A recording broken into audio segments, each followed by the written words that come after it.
Hello everyone, welcome to GNB honours classes. आज की इस वीडियो के अंदर हम बात करेंगे माइग्रेशन इन फिशेस के बारे में। सबसे पहले हम क्या डिस्कशन करेंगे, देखिए माइग्रेशन के डेफिनेशंस क्या होता है, देखेंगे माइग्रेशंस क्यों होता है, स्पेसिफिकली खाने के लिए माइग्रेशंस होता है। एक ऑर्गेनिजम्स एक एरिया से दूसरे एरिया को क्यों मूव करेगा, खाने के लिए यानी कि, और रिप्रोडक्शंस के लिए, उनकी पार्टनर को ढूंढने के लिए, रिप्रोडक्शंस के लिए भी होता है, और कोई भी एक्सट्रीम एनवायरमेंटल कंडीशंस को अवॉइड करने के लिए भी होता है। मान लीजिए यहाँ पर बहुत ठंड हो रहा है तो वो दूसरे एरिया को माइग्रेट कर जाएंगे, ठीक है ना। माइग्रेशंस आपको बाढ़ में दिखने को मिलता है, डिफरेंट ऑर्गेनिजम्स के अंदर दिखने को मिलता है, लेकिन यहाँ पे हम स्पेसिफिकली फिश माइग्रेशंस के बारे में बात कर रहे हैं। उसके बाद हम बात करेंगे टाइप्स ऑफ माइग्रेशंस। जो वजह होता है माइग्रेशंस क्यों होता है, उनके अकॉर्डिंग हमने माइग्रेशंस को कैटेगराइज किए हैं, देखेंगे उसके बारे में। स्पेसिफिकली यदि हम फीस के बारे में बात करेंगे, फीस आपको दो एरिया में स्पेसिफिकली दिखने को मिल जाएगा। कहाँ ना, एक तो ओशियन में यानी कि समंदर के अंदर रहते हैं, नहीं तो फ्रेश वाटर यानी कि रिवर के अंदर आपको दिखने को मिलेगा। तो माइग्रेशन ओशियन से रिवर को तरफ होता है, ठीक है। ओशियन के से रिवर की तरफ होता है, जिसको हम अनाड्रोमोस माइग्रेशंस कहते हैं। और फिर रिवर से ओशियन की तरफ होता है, जिसको हम कैटाड्रोमोस माइग्रेशंस कहते हैं। ओशियन से ओशियन तक होता है खाने के लिए, ठीक है ना। फ्रेश वाटर से फ्रेश वाटर मतलब कि रिवर से रिवर के बीच में होता है। तो इसलिए डिफरेंट डिफरेंट तरीके के माइग्रेशंस होता है। तो सबसे पहले देखिए माइग्रेशंस क्या होता है, उनके बारे में आप लिखोगे कि माइग्रेशंस का मतलब है कि migration is the large number of fishes. Fish migration हम डिस्कस कर रहे हैं तो इसलिए लार्ज फिशेस मैंने लिखा है। माइग्रेशन सभी मतलब मैक्सिमम ऑर्गेनिज्म में आपको देखने को मिलता है। From one place to another place, ठीक है ना, एक प्लेस से दूसरे प्लेस को जाने की प्रोसेस को माइग्रेशन बोलते हैं। माइग्रेशन फीडिंग के लिए, खाने के लिए होता है, रिप्रोडक्शंस के लिए होता है, और to escape extreme weather conditions, ठीक है ना। मान लीजिए एनवायरमेंटल कंडीशन सही नहीं है तो दूसरे एरिया को चले जाएंगे, ठीक है। माइग्रेशन किस लिए होता है, तो हमने देखा माइग्रेशन जिस वजह से हो रहा है उसके अकॉर्डिंग हमने माइग्रेशंस को कैटेगराइज किए हैं, ठीक है ना। देखिए माइग्रेशन यदि फीडिंग के लिए होगा तो उसको हम मतलब कि खाने के लिए हो रहा है तो हम उसको फीडिंग माइग्रेशंस कहेंगे।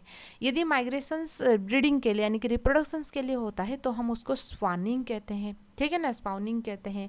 यदि माइग्रेशंस वेदर कंडीशंस के लिए होता है तो हम उसको सीजनल माइग्रेशंस कहेंगे। क्लियर है। तो ये होता है types of migrations on the basis of according to the cause, क्यों माइग्रेशन हो रहा है उसके अकॉर्डिंग हमने इसे उसको डिफ्रेंशिएट किए हैं।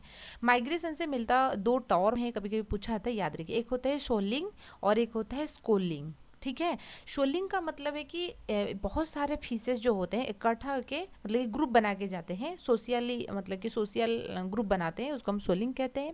और कभी कभी क्या होता है, बहुत सारे छोटे छोटे फिशेस जो होता है ना, तो ये अपनी मिल के एक शेप बना लेंगे। मान लीजिए एक सर्कुलर शेप बना लेंगे, बीच में खोखला एरिया रहेगा, चारों तरफ फिशेस रहेंगे। तो इसके दौरान क्या होता है, उनकी जो प्रेडिटर है वो डर जाएगा, या तो प्रेडेटर उसके अंदर गुजर जाएगा, वो छोटे छोटे मछलियाँ के कुछ नहीं होता है, या तो वो ट्राइंगल शेप बना लेंगे। ऐसे ऐसे बहुत सारे फिशेस रह जाएंगे, बीच में ट्राइंगल शेप है, उनकी प्रेडेटर इसके अंदर घुस जाएगा या उनको डर जाएगा दिखकर, ठीक है ना। उसको हम बोलते हैं सोलिंग।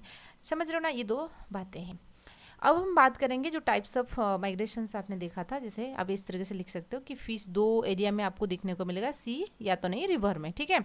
तो यदि when migrations occur from sea, ठीक है ना, occur from sea to fresh water तो हम उसको एनाड्रोमस माइग्रेशंस कहेंगे। फ्रेश वाटर टू सी होगा तो हम कैटाड्रोमस कहेंगे। यदि सी टू वही समुद्र के अंदर ही मूव हो रहा है तो उसको हम ओसेनेड्रोमस कहेंगे। सो ओशन के अंदर हो रहा है, ओसेनेड्रोमस कहेंगे। यदि फ्रेश वाटर मान लीजिए एक रिवर में है दूसरे रिवर को जा रही है, उस फ्रेश वाटर से फ्रेश वाटर के बीच में हो रहा है तो हम उसको पोटामोड्रोमस कहते हैं, ठीक है। तो अब हम बात करेंगे सारी चीज़ें के बारे में, जो टाइप्स ऑफ माइग्रेशंस के बारे में अच्छे से हम देखेंगे। ओसेनोड्रोमस देखिए थोड़ा छोटा छोटा बताए, कैटाड्रोमस एनाड्रोमस हम अच्छे से डिस्कशन करेंगे। ओसेनोड्रोमस 2000 मतलब कि लगभग इतना स्पेसीज जो होते हैं वो रेगुलरली सी के बीच में ही माइग्रेट करते हैं एक एरिया से दूसरे एरिया को। उनकी कॉज होता है कि फीडिंग के लिए, उसको लिंग और सोलिंग भी शो करते हैं, प्रेडेटर से बचने के लिए भी ऐसे माइग्रेशन शो करते हैं, ठीक है। ओसेनोड्रोमस पोटामोड्रोमस भी वैसे ही होता है, फ्रेश वाटर के अंदर वो मूव करेंगे तो पोटामोड्रोमस हो जाएगा, ठीक है ना। फ्रेश वाटर के बीच में वो भी फीडिंग के लिए ही होता है। नेक्स्ट बात करेंगे अनाड्रोमस माइग्रेशंस। देखिए अनाड्रोमस का मतलब है कि माइग्रेशन फ्रॉम सी, मतलब कि ओशन से वो कहाँ चले जाएंगे, रिवर की तरफ जाएंगे, ठीक है ना। तो from sea to fresh water. उनके एक एग्जाम्पल होता है साल्मोन। साल्मोन, ठीक है ना। साल्मोन देखिए दो तरीके के साल्मन होता है, एक अटलांटिक एरिया के अंदर जो साल्मन होता है उसको हम अटलांटिक साल्मोन कहेंगे, और एक पैसिफिक ओशन में होता है। अटलांटिक ओशन में जो रहता है अटलांटिक साल्मन, पैसिफिक ओशन में जो रहता है वो पैसिफिक साल्मन होता है, ठीक है। अटलांटिक एरिया में है तो अटलांटिक ओशन में है तो उसकी अगल बगल में जो रिवर रहेगा वही तो जाएगा ना, तो नॉर्थ अमेरिका तरफ ये मूव करता है। अटलांटिक साल्मन अटलांटिक ओशन से नॉर्थ अमेरिका की रिवर की तरफ जाएगा। इसी तरीके से पैसिफिक साल्मन जो होता है पैसिफिक ओशन से आपकी एशियन रिवर की तरफ मूव करेगा, ठीक है। अच्छा, उनकी मूव क्यों होता है? क्योंकि रिप्रोडक्शंस के लिए, यानी कि स्पनिंग के लिए वो करते हैं। Before migration the salmon colour was change, उनकी कलर को ही चेंज कर लेता है। देखिए तो वो क्या करता है, देखिए हम बात कर लेंगे थोड़ा। ब्रीडिंग सीजन के टाइम पे क्या होगा, they enters the river and swim energetically. तो हम क्या देख रहे हैं, वो मान लीजिए वो अटलांटिक एरिया में था, ठीक है ना, अटलांटिक यहाँ पे अटलांटिक एरिया में था, अटलांटिक साल्मन की बात कर रही हैं, ठीक है। तो स्पनिंग अडल्ट ये है, ठीक है ना, अडल्ट दोनों ये चले जाएंगे। ये क्या करेंगे, जब ब्रीडिंग सीजन आएगा तो वो मूव करेंगे towards the river, energetically move करते हैं, ठीक है ना। क्योंकि नॉर्मली क्या होता है, रिवर से पानी आता है ओशन की तरफ, ये क्या कर रहे हैं, ओशन से चल रही है रिवर की तरफ, तो फ्लो की अपोजिट डायरेक्शन में जा रही हैं तो एनर्जेटिकली तो ही जाएंगे ना, क्योंकि रिवर की फ्लो ऐसे होता है ना, रिवर हमेशा ओशन के साथ मर्ज होता है, तो इसलिए अगेंस्ट तो देखिए वही चीज लिखा है, they enters the river and swim energetically against the water current. क्योंकि जो रिवर आके समुद्र के अंदर मिल रहा है वो उसकी मतलब कि वही रिवर के अंदर चले जाएंगे and reaches the tributary in the hilly area, एक हिली एरिया के अंदर चले जाएंगे, ठीक है। तो यहाँ पे क्या होगा, the female lays egg and male release the smelt, male female दोनों मूव करेंगे, वो दोनों जाके एक हिली एरिया के अंदर क्या करेंगे, एग लेज करेंगे, और वहीं पे क्या होगा, एक्सटर्नल फर्टिलाइजेशन हो जाएगा। एग स्पर्म एंड ओवम है तो फर्टिलाइजेशन हो जाएगा। फर्टिलाइजेशन करने के बाद एग हैचेस अबाउट, मतलब कि इसके बाद एग हैच करेगा, है ना। आफ्टर 2 to 3 मंथ, 2-3 महीने के बाद एग हैच करता है, ठीक है ना। उनके बाद उनकी जुवेनाइल स्टेज आ जाएगा, जिसको हम बोलते हैं alevin, emerge out but remain is nest after to nourishment from the yolk sac. तो इमर्ज आउट हो जाता है, ये आल्बिन हो गया, ठीक है। तो यहाँ पे देखिए ये आल्बिन है, 2 से 3 महीना लगेगा एक हैच आउट होने के लिए।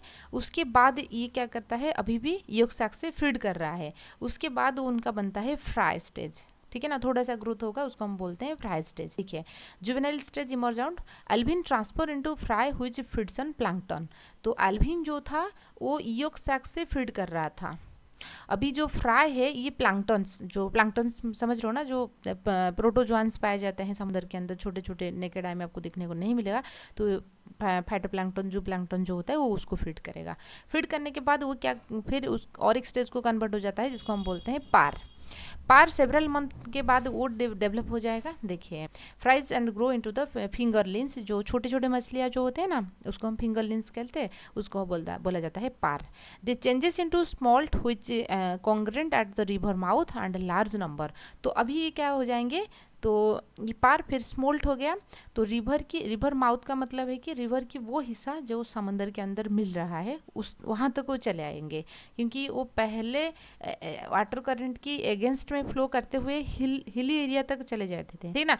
हिली एरिया में उन्होंने जाके क्या कर रहे थे, एग लेइंग कर रहे थे, तो अभी वो रिवर की माउथ पर है, ठीक है ना। The changes into small and concrete river mouth, the enters into the sea water और metamorphosis into the adult salmon. तो अभी जो स्मॉल था ये फिर अभी कहाँ पर, ओशन के अंदर, वही अटलांटिक ओशन हो गया या पैसिफिक ओशन हो गया, उसमें वो क्या हो जाएंगे, अडल्ट को कन्वर्ट हो जाएंगे, मेटामॉर्फोसिस हो जाएंगे। ये आपको पूरा का पूरा नोट्स तैयार है और आपको ये साइकिल बनाना है, ठीक है। ये एनाड्रोमस माइग्रेशन हो गया। नेक्स्ट बात करेंगे कैटाड्रोमस माइग्रेशंस। तो आप ऐसे याद रखिए, सी से कैटाड्रोमस स्टार्ट हो रहा है, सी से 2C याद रखिए, ठीक है ना।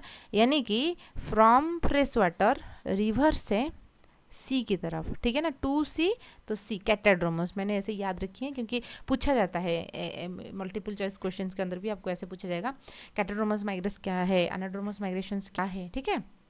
तो 2C तो रिवर में रह रही हैं, वो रिप्रोडक्शंस के लिए समंदर के अंदर जाएंगे, ठीक है। सो देखिए यहाँ पे इनके एग्जाम्पल होता है ईल, एंगुला रोस्ट्राटा, एंड एक अमेरिकन ईल होता है और एक यूरोपियन ईल होता है एंगुला वल्गेरिस, ठीक है। तो माइग्रेशन के टाइम पे उनकी बॉडी के अंदर बहुत सारे चेंजेस आता है, क्योंकि उनको रिवर से सी तक इतना मतलब कि लॉन्ग वे डिस्टेंस जर्नी करना है, तो इसलिए यहाँ तक वो मूव करता है। Change in colour in fresh water, its body जो होता है येलो कलर को कन्वर्ट हो जाता है, but in sea water its colour is metallic silver. जब तक ये रिवर में रहता है तब तक उनकी कलर रहता है येलो, जब वो समंदर के अंदर चला जाएगा सिल्वर कलर की कन्वर्ट हो जाता है, सिल्वरी ग्रे कलर को।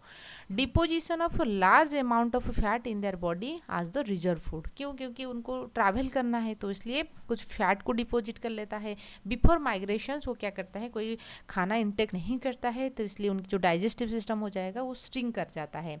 आई में शार्प विजन होता है, क्योंकि कोई प्रेडेटर से वो खुद को इससे बचाएगा, इसलिए शार्प विजन होता है। रेस्पिरेशन उन्होंने स्किन के थ्रू करता है। गोनाड्स उनके अंदर एनलार्ज हो जाता है, क्योंकि रिप्रोडक्शन के लिए तो जा रहा है। तो सबसे पहले क्या होगा, जो फीमेल कोस्टल एरिया को चला जाएगा, ठीक है ना, कोस्टल एरिया को चला जाएगा and they find the male and move, तो साथ में चलेंगे। कोस्टल एरिया में हमेशा मेल रहता है, वो वेट करता है कब वो फीमेल आएगा, वो साथ में चलेंगे, ठीक है। होने के बाद क्या होता है, तो यहाँ पे पहले देख लेंगे, उसके बाद साइकिल देखेंगे। So they migrate through the river and reaches the coastal area of the sea, they join with the male and eel together swim and large number reaching the Sargasso sea and about 2 month. तो क्या करेंगे साथ में male and female, male हमेशा coastal area में रहता है, female mature होने के बाद, सेक्सुअली मैच्योर होने के बाद वो आएगा, साथ में चलेंगे, ठीक है ना। तो सार्गासो सी के अंदर चले जाएंगे। दे स्पाउन एंड डाई, फीमेल क्या करेगा, स्पैनिंग करने के बाद यानी कि एग रिप्रोडक्शन करने के बाद उनका डेथ हो जाएगा। कितना एग देता है, 20 million egg which is soon fertilized by the male। Immediately क्या होगा, मेल जो स्पर्म निकलने के बाद वहाँ पे फर्टिलाइजेशन हो जाएगा। Egg hatches into leaf like semi transparent larva, जिसको हम बोलते हैं leptocephalus. Then it reaches into the coastal water and metamorphosis into another larva stage, जिसको हम एल्वर कहते हैं। देखिए तो सबसे क्या होता है कि सिल्वर ईल ये हो गया, ठीक है ना, ये चले जाएंगे, स्पानिंग करेंगे, करने के बाद एक डिपोजिट हुआ, ठीक है ना, एक डिपोजिट हुआ, यहाँ पे वो साथ में आए थे, सिल्वर ईल हो गया, ठीक है। सिल्वर ईल ये येलो कलर की था जब रिवर में था, जब ओशन को आ जाएगा वो उनकी कलर सिल्वर कलर हो जाता है, ठीक है ना, कलर चेंज होता है, सिल्वर ईल कहेंगे। तो यहाँ पे वो स्वाइंग करेंगे, एग प्रोवाइड करेंगे, उनमें फीमेल की डेथ होता है, फीमेल की डेथ हो जाता है, ठीक है। अच्छा तो क्या होता है, एग यहाँ पे फर्टिलाइजेशन होने के बाद जो इसको हम लेप्टोसेफालस कहते हैं, लेप्टोसेफालस फिर एक ट्रांसपेरेंट लार्वल स्टेज को आ जाएगा, ग्लास ईल कहते हैं, एकदम ट्रांसपेरेंट है शीशा जैसे, इसलिए ग्लास ईल हम उसको कहते हैं। वो फिर डेवलप हो जाएगा एल्वर को, ठीक है, समझ में आए ना। Elver, then the elver transfer into the yellow eel and male remain in the coastal area and they wait for the female eel to return। तो यहाँ पर मेल फिर वही कोस्टल एरिया में रहता है, वो वेट करता है कब फीमेल आएगा, फिर वो साथ चलेंगे समुद्र के अंदर, फिर वहाँ पे स्पानिंग करेंगे, फीमेल की डेथ हो जाएगा, फिर जो एग हैचेस होगा उनकी लार्वी मतलब कि लेप्टोसेफालस बनेगा, फिर ग्लास ईल बनेगा यानी कि ट्रांसपेरेंट ईल बनेगा, फिर एल्वर बनेगा। तो इस तरीके से उनकी माइग्रेशंस की साइकिल चलता है। यही पूरा का पूरा फिश माइग्रेशंस के बारे में। आई होप आपको फिश की माइग्रेशन अच्छे से समझ में आएगा। वीडियो पसंद आए तो लाइक कीजिए, सब्सक्राइब कीजिए और आपकी दोस्त के साथ भी शेयर कीजिए। Thank you.